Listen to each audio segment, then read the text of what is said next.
লুৎফুজ্জামান বাবর দেশের ইতিহাসে এক আলোচিত ব্যক্তির নাম। বিশেষ করে প্রতিবেশী দেশ ভারতকে শাসানোর ক্ষেত্রে তিনি ছিলেন উজ্জ্বল দৃষ্টান্ত। তার বিখ্যাত dialogue we are looking for শত্রুজ ডায়লগ আজও সমাজ মাধ্যমে ট্রেন্ডিংয়ে। বাবরের বৈচিত্র্যময়ী জীবন যেন সিনেমার থেকেও কম কিছু নয়। শেখ হাসিনার আমলে ফাঁসির দণ্ডে দণ্ডিত হয়েছিলেন, ভাগ্যগুণে বেঁচে গেলেন জুলাই অভ্যুত্থানের কারণে। কারাগার থেকে মুক্তি পেয়েই দুর্দান্ত কামব্যাক দিলেন সাবেক এই স্বরাষ্ট্র প্রতিমন্ত্রী।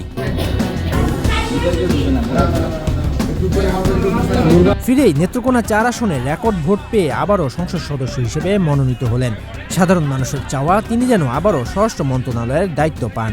তারেক রহমান আমার চেয়ারম্যান মহোদয়, উনি থেকে সফল আবার সামনে পূর্ণ স্বরাষ্ট্রমন্ত্রী হিসেবে বাংলাদেশের মন্ত্রণালয়ে ওনাকে যুক্ত করেন, তাহলে উনি বাংলাদেশের স্বাধীনতা সার্বভৌমত্ব রক্ষায় সর্বোচ্চ কাজ করবে ইনশাআল্লাহ। আমরা লাখো ভোটের বিশাল ব্যবধানে জয় পেয়ে রাজনৈতিক অঙ্গনে বীরের বেশে প্রত্যাবর্তন করলেন নেত্রকোনা ৪ আসনের বিএনপি মনোনীত প্রার্থী ও সাবেক স্বরাষ্ট্র প্রতিমন্ত্রী লুৎফুজ্জামান বাবর।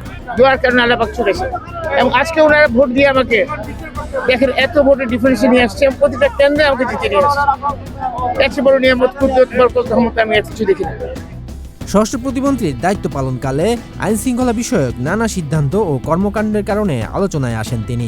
পরবর্তী সময়ে রাজনৈতিক পট পরিবর্তনের পর একাধিক মামলায় অভিযুক্ত হন এবং দীর্ঘ সময় কারাবন্দী থাকেন।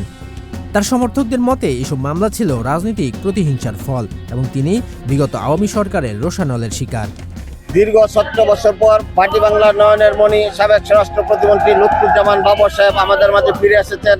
আমরা 17 বছরে ভোট দিতে পাই নাই, এই দেখেন গণজোয়ার এসেছে, মনে হচ্ছে ঈদের চেয়ে বেশি।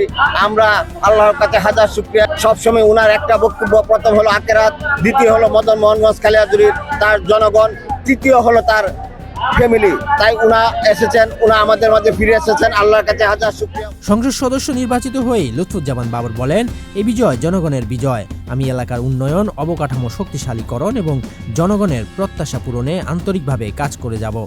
এখন আমার কাজ হচ্ছে এই এলাকার কিভাবে কৃতজ্ঞতা শোধ করবো, সেটা হচ্ছে আমার প্রথম কাজ।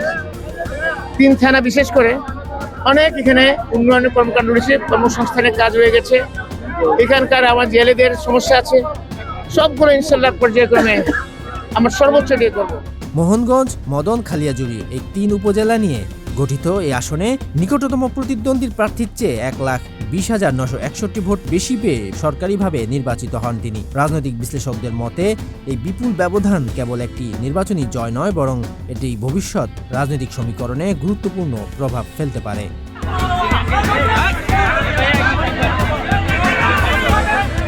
শরীয়তুল্লাহ, বৈশাখী সংবাদ।